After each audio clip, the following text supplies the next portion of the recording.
السلام عليكم، أهلا مرحبا. الزلفلاوي. غينيا صفر، الجزائر صفر. الجزائر دوما في الصدارة ب19 نقطة، ولكن بفرق 4 نقاط فقط عن الموزمبيق وأوغندا.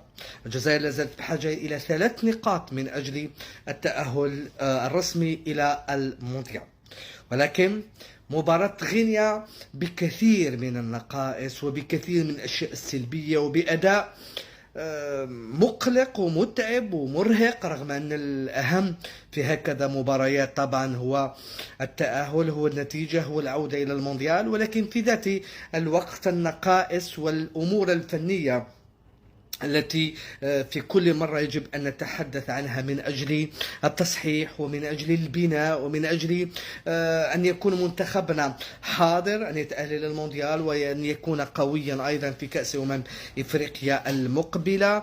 الأداء اليوم أمام غينيا صراحة لم يكن في مستوى التوقعات. نقطة وفقط تبقى تنقصنا 3 نقاط، ويبقى ينقصنا أيضا عمل كبير جدا. نتمنى فقط أن يكون هذا الأداء مرتبط بشهر سبتمبر وبأشياء أخرى، ونتمكن من التدارك مستقبلا، لأننا بحاجة إلى أشياء أخرى فنية، وربما أهل الاختصاص أيضا سيتحدثون عنها. ولكم التعليق أيضا متابعين.